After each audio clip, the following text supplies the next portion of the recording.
Hi, everyone. This is Sportsbook. My name is Peter Loshak. This is the daily live show we do at 10:30 Eastern Time every day where I give my official MLB picks. Matty Ice, the word of the day yesterday was low-hanging fruit. I know. Jared Weaver, Bartolo Colon, low-hanging fruit. Tell me about it. How do we do? Yeah. You know what I'm saying? I learned by looking at by observing the trees in Costa Rica. I learned about low-hanging fruit. I was like, always go for the low-hanging fruit first, and paid off yesterday. I had 3 winners. Nice. You got a lemon tree in your yard, don't you? I'm sorry, what? You have a lemon tree in your yard, don't you? I do. There you go. Limes and yeah. So I'm happy about that. 3 winners yesterday. There's a bunch of early games today, and I think I'm liking some. There's no low-hanging fruit today, really. The low-hanging fruit starters tend to all clump on the same day. Yeah, they really just shit up a good Tuesday afternoon for everybody. Yeah, well, from a gambling perspective, that's the best day of the week for me because it's tough when you have pitchers who are maybe a little bit iffy, but still. Oh shit! I didn't. My audio. Oh shit! Jesus Christ. All right. Okay. Now the mic is on. All right. Okay. Hey everyone, sorry about that. Forgot to put. That's all right. It's Monday morning. Yeah. All right. So what we started off the show with was low-hanging fruit yesterday, fading Jared Weaver and Bartolo Colon. I had 3 winners on it, and that can be some of the best way to bet baseball. Just identify the low-hanging fruit, the pitchers who are obviously about to be out of the rotation or out of the big leagues in general, and bet against them as long as you can, which is usually only for Jared Weaver's career is like Highlander style at this point. He's never going away. Yeah, I know. And I mean, obviously, if he was on any other team besides San Diego, because at the start of the season, people were like, San Diego's a glorified AAA team. If he was on any other team, there's no way he'd be in a rotation, right? I mean, no. Well, I mean, maybe 2 other teams. yeah. Anyway, all right. So Dan Kelly said we could barely hear you. Yeah, now the mic is on. Very, very sorry about that. We were making some low-hanging fruit jokes about Bartolo Colon and Jared Weaver. I was happy about coming off a 3-0 day yesterday. So looking at today's, and also a bunch of our comments on leans to the totals yesterday, which I agreed with. All cash. Someone said yesterday, over in Milwaukee, Boston. I agreed with that. Gave it as a lean, but didn't give it as a pick. That one cashed easily. So yeah, things are looking somewhat readable right now in baseball. A lot of interesting situations here. The first thing that jumps out at me is Wade Miley. I got burned fading Wade Miley in his last start because he only faced 4 batters. Took 2 line drives off of his leg, and then they pulled him after 4 batters. In 1 inning. Like less than an inning, and then they brought in a right-handed reliever who threw 6 shutout innings, and I got burned on my team total over. But it's tempting to just fade him again today at Washington. Maybe just with the Washington team total again. Strasburg, again, has been very consistent since he started to pitch only from the stretch. He's not having the wild what's that word? The wild pitches? No, the wild volatility that he had, earlier in his career when he would have these 14 strikeout 1-hitters, and then the next game come out and give up 6 runs in 3 innings, and what the hell happened there? He's very consistent now, which from betting perspective is nice to see. So Washington -1 and the Washington team total over are definitely tempting to take, and I might give them officially as a pick by the end of this show. All right, let's see. Here we go. We got some Krizilek saying, thanks for the fruit, Pete. Hey, no problem. My pleasure. Kind of easy to identify low-hanging fruit, although sometimes they can be tricky. They can be trappy. And sometimes just not worth it because of the price. Exactly. I think the best situation is low-hanging fruit on a good team. Yes, there you go. Which is exactly because when those Jared Weaver lines came out, you'd be like, all right, I'm ready to fade Jared Weaver. Hope the line isn't too big. And then you see like -120. And you'd be like, what the hell, right? Can I buy 2? Yeah, exactly. And in fact, yeah, you kind of can. You can take them all different ways. All right. Omaha 88 says, I watched that Seattle game yesterday. They got lucky. That's true. And I also got lucky with my overplay in the Houston game with overtime. But I'm going to take it because people who've watched my videos long-term know that I've gotten unlucky in many situations, as we all have. So when the luck breaks my way, there's no way in hell I'm going to give it back. I'm taking credit for that win there. Hold on to it like grim death. Yeah, absolutely. All right, and then another thing that has another game that has me scratching my head and thinking about is St. Louis at Miami. Lance Lynn against Kohler. St. Louis hits righties particularly well. Miami hits righties particularly poorly. And Lance Lynn, coming back from his injury, as I said early on in the year, I expected him to be pretty good going forward, and he has been. He's given like 6-inning, 1-run, 2-run starts, start in and start out. And Kohler, of course, has been getting hit. He's been pretty vulnerable. So it's a low line for St. Louis, both on the full game and on the first 5 innings. I'm thinking about maybe giving St. Louis -1 and or just St. Louis on the first 5. And I probably will wind up giving those officially. You know what? All right, I will do that. I'll give it right now. I'll give St. Louis -1, which I did bet on the overnight line. The money line part of that one is just -105 at the Chris books, and the run line part is +152 at the Greek. So that's a nice line there with Lance Lynn. If Lance Lynn gives another nice, strong, solid 6-inning start, and Kohler gets hit a little bit, then that one should wind up being a good bet. All right, let's see. A lot of people ask about where's Mike. Mike has been having travel issues. We don't know exactly what the travel issues were, but apparently Panama wouldn't let him through. A lot of international issues with U.S. citizens nowadays, especially ones who look Trump. Yeah, exactly. Who look particularly gringo-y, which, yeah, I mean, let's admit, when you see Mike Brenner for the first time, after 1 second, you're saying there's a gringo. There's a big gringo. Yeah. Right? You're about a 50-50. Yeah, I mean, if I was an immigration agent looking to fuck with some gringos, he'd be one of the first ones that I would identify in a line, right? I'd be like, look at that massive gringo. So, but he is due to come back this week, and hopefully that will be as soon as possible. All right, so that's the deal with Mike Brenner. All right, let's see. Yeah, Thoramino Tomor saying Strasburg has not been the same pitcher this year, pitching from the stretch. He's faced garbage opponents all year and still couldn't get out of the fifth slap time. He's having trouble going deep. That's true. He's running up his pitch counts. He's not a stud anymore, at least as far as the stats this year are concerned. But he is somewhat reliable. And again, if I take that one, it's probably going to be on the Washington team total over, which, you know what, I will take. I will take that one. I'll add that one right now. At Pinnacle right now, 4.5 plus 120. Washington team total over. Yet another fade of Wade Miley. Hopefully he'll go a few innings this time and give up a bunch of runs. All right, let's see. Omaha 88 saying if Brenner was Mexican, he could get in no problem. Absolutely. You're not? That is true. No, he's saying about Mike Brenner, he's saying. Oh. Yeah. All right, so let's see. What he else? was the ambiguous race. Yeah, exactly. Much like myself, though. Super ambiguous, yeah. People do not have a clue. Yeah, all right, so far I've given St. Louis -1. Thinking about St. Louis on the first half, and Washington team total over. Other games that are interesting let's see. Once again, overs in Seattle, Philly, and in Atlanta, Houston, I'm thinking about as well. I took the over on the overnight at 8.5 in Seattle, Philly, and I also took a small shot with the over in Atlanta, Houston. Garcia's been kind of weird. He's been getting results, smoke and mirrorsy though. He could hold him down again after last night's explosion. I'm not liking the over as much this afternoon as I was yesterday. But again, Atlanta has some bats that can be. Atlanta has a little bit of an underrated offense, I think. You know, Matt Kemp and Freeman and a bunch of those guys are actually somewhat productive. So I'm leaning the over in Atlanta, Houston again, and leaning over in Seattle, Philly. Gallardo, of course, mediocre at best. Eflin has been getting results, but not missing a lot of bats. And you got to assume that going forward, he's probably going to be mediocre at best, maybe a little bit better than mediocre at best, but certainly nothing better than that. So I'm leaning over on that one. Let's see.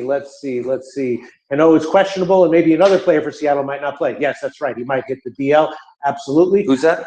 Robinson Cano. Oh. Robinson Cano. Yeah, that would be a problem. Arizona -130 seems too high. Godley is not that good, and Arizona's bullpen is trash. Yeah, the thing is that Godley has, he had one start this year in the majors that was okay, and in the minors, his stats have been, he's gotten results in the minors. I agree with you that, and the other issue is just that Boyd has overachieved a little bit himself. He's been putting a lot of runners on base.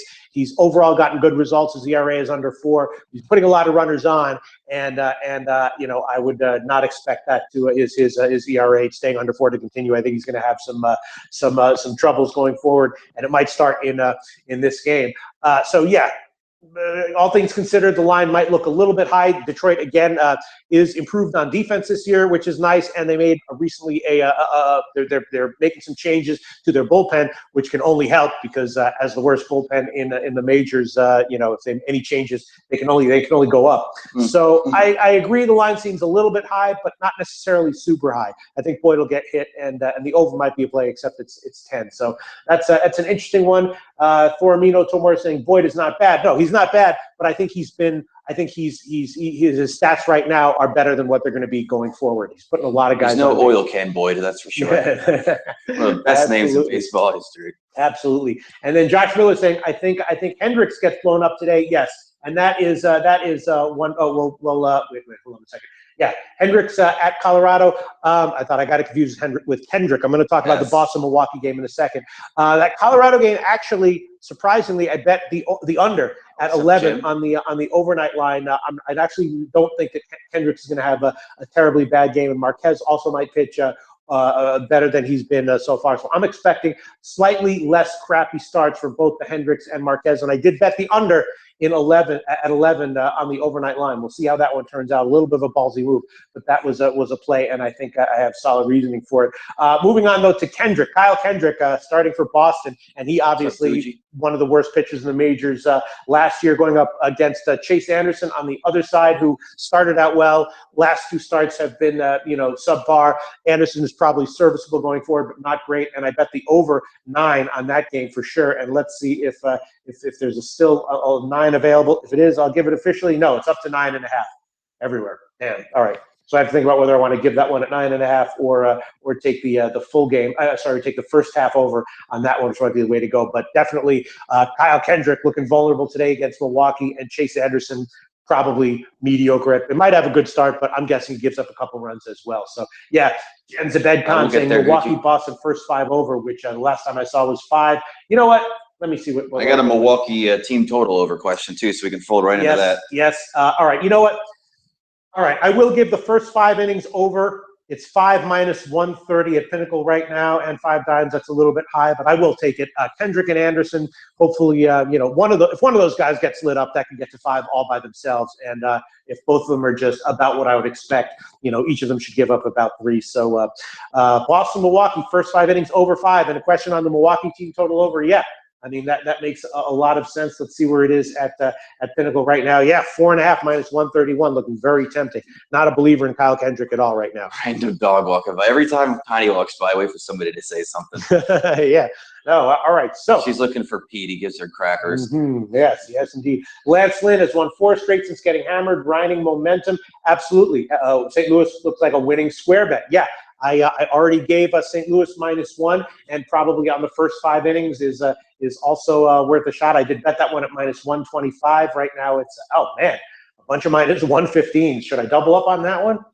Yeah, I'll hold off. I'll just take the -1 on the full game. But St. Louis at -115 in the first 5 innings, looking very, very tempting. We go over the Mets game. Yeah, we got a bunch of questions on them. Yeah. Interesting one. Tommy Milone starting, and obviously Tommy Milone is no great shakes going forward, but he is coming over from the American League, and a lot of times, when pitchers like this go to the National League, and then they have, their first start with their second chance with a relatively easy assignment, which San Francisco at Citi Field is, they can have, a better than expected first start. And I am kind of expecting that from Milone, and I actually bet the under 8. I know the Mets have been a massive overtrender, although recently they've been going more modest scoring. And you know what? I might actually give under 8.5 -120 at Heritage. You know what? I will give that. It's kind of ballsy, right? A little bit, but that's okay. A little bit ballsy. You need a little bit of that on a Wednesday. Yeah.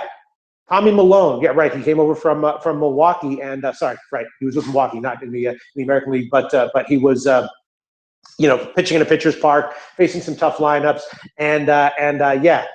All right, I will give San Francisco, Milwaukee under 8.5 -120. That's a Heritage line right now. I did bet that one on the overnight. And Matt Cain, also no great shakes going forward, coming off a start where he got shellacked, but clearly he's proven that in relatively benign situations he can be relied on to be okay for now. So I'm going to take the under on that one.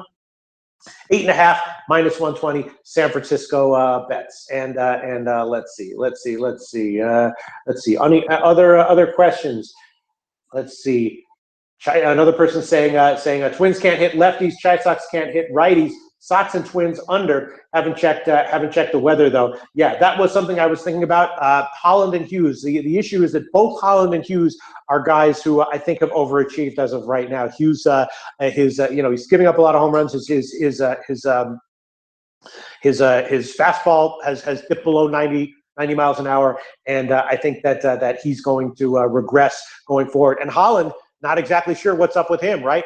Was expected to be a placeholder, and now he's one of the best pitchers on their staff, a reliable guy.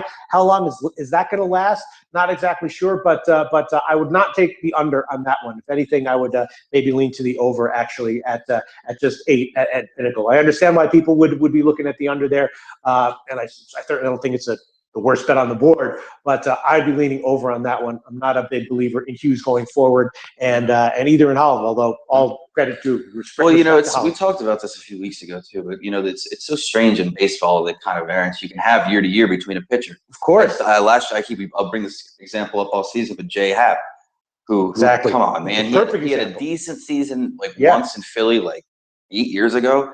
And then he almost comes out and wins Cy Young out of freaking nowhere. And I think the answer to that is that and this is something that I realized a long time ago when I was starting to investigate, advanced sabermetric stats for pitchers like BABIP and stuff. And I think that the answer to that is that there's really such a fine line between being a shitty major league pitcher and being a major league. I mean, a small change in your mechanics, definitely adding another pitch or refining another pitch, right? I mean, if you have a pitcher who suddenly, introduces a changeup or Severino's doing this season. Yeah, exactly. Or perfects his changeup. Those small changes in your arsenal can make a huge difference in your overall results. The difference between the worst pitcher in the majors and the best pitcher in the majors is tiny. So that's why I do think that you see, and even from game to game, and that's why if a pitcher starts to have a micro injury, that's not enough to have him complaining about it, but enough to affect his mechanics.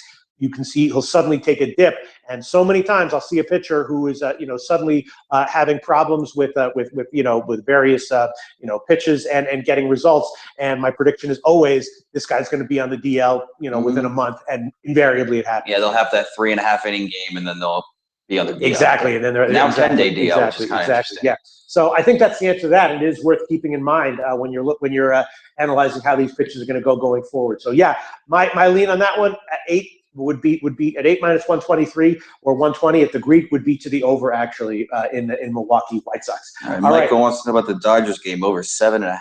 Yeah, that's a tough one. And if you noticed yesterday, my call on the Dodgers game yesterday was perfect. I said I took it on the over at 7 on the overnight, but at 7.5 I was going to lay off, and of course that one I laid off. Kenta Maeda is obviously started the year rocky, and if you remember in my shows I predicted that Maeda and Ryu would be better going forward, and that has indeed happened with Maeda, and I expect that to continue. I expect Maeda to be a solid starter going forward, and to have some excellent shutout starts.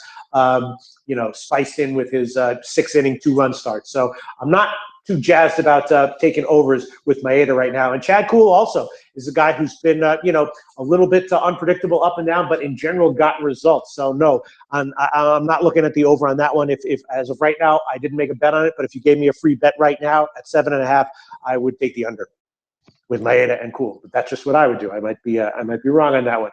All right, so let's see. What else do we have? Rays first 5.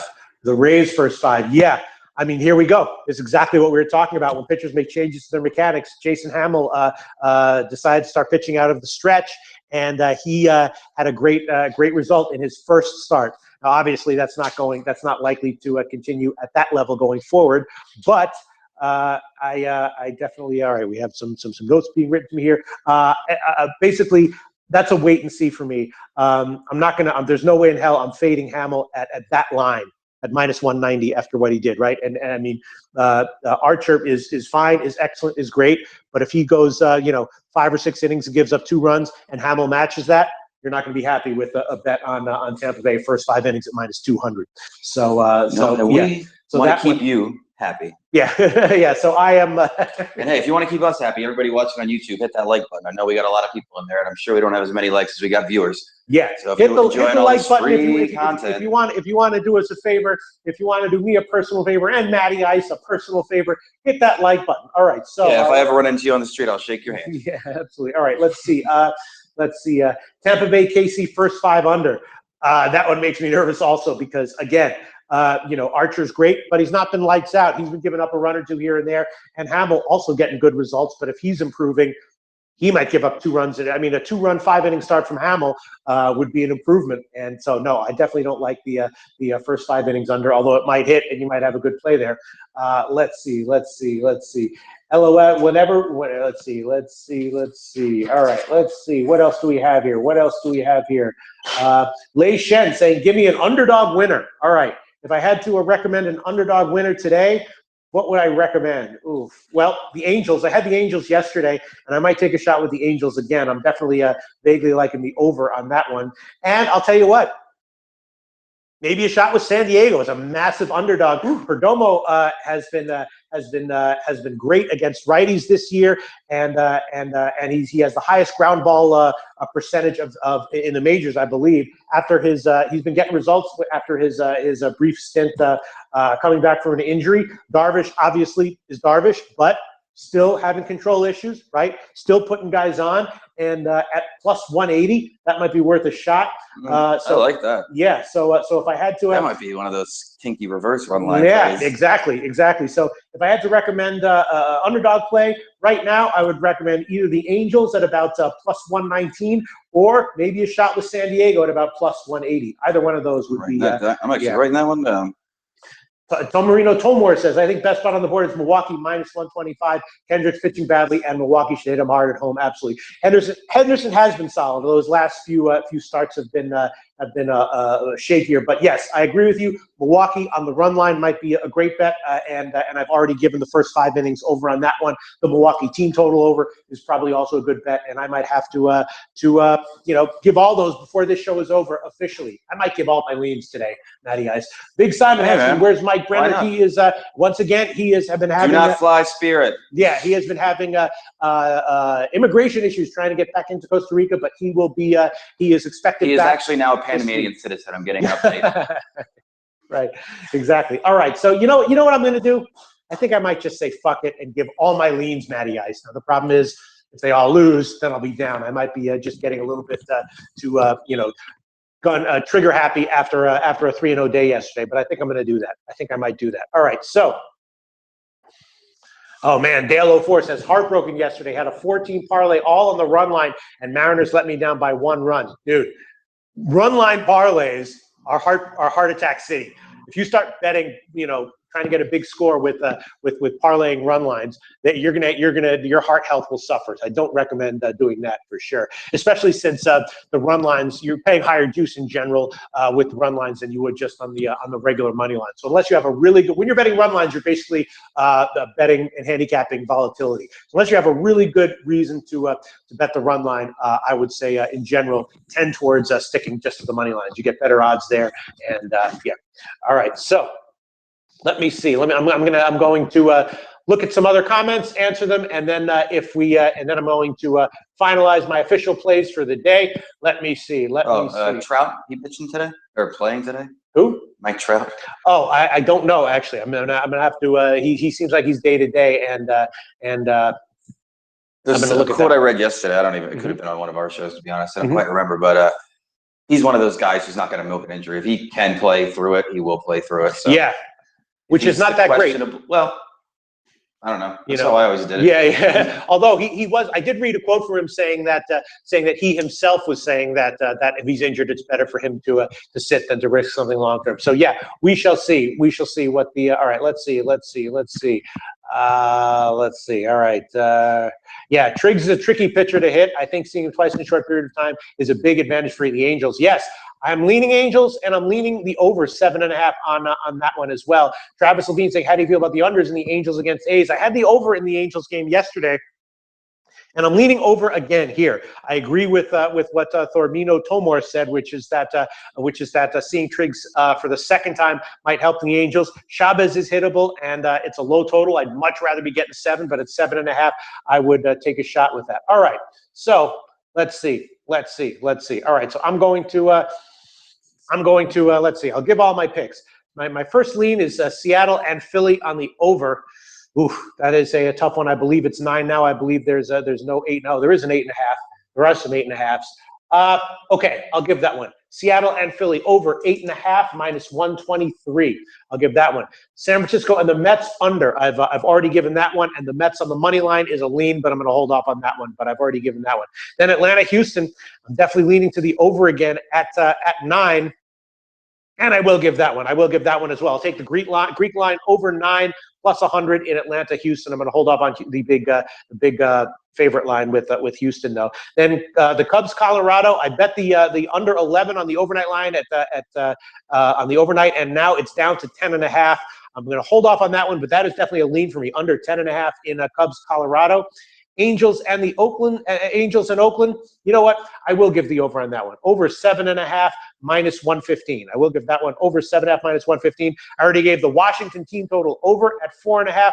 Cleveland, Toronto total pass. I already gave St. Louis -1 over Miami. KC, Tampa Bay total pass. San Diego, Texas. That's also a pass, although I would be leaning under at 8.5. That's definitely a lean. Boston, Milwaukee on the first 5 over for sure. I'm liking. And then maybe I'll throw on the Milwaukee team total over. I agree with the guy who said that's 4.5 minus 131. Yes. I will. I'll give that one. Milwaukee team total over 4.5 minus 131. I might be going a little bit nuts here, but okay, yeah. Milwaukee and then Minnesota and the White Sox. I am definitely leaning over on that one, but I will hold off on that one for now. And then Detroit, Arizona is going to be a pass, and Pitt and the Dodgers also a pass, but I'd be leaning under on that one. And that's it. That's it. Those are all my picks for today. Hopefully, overall, I will not get burned by being so trigger happy today and giving us so many of my leans as official picks. Feel like I have a pretty decent read on these games, though, so hopefully it'll turn out all right.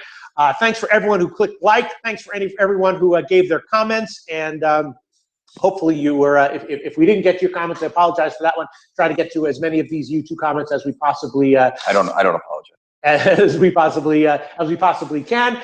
And that's about it. Wow, those are all my picks for today, and we will be back tomorrow, hopefully off of a winning day with my plays for the Thursday card and answering all of your comments. Thanks so much for tuning in, guys. All right, guys. Thanks for watching.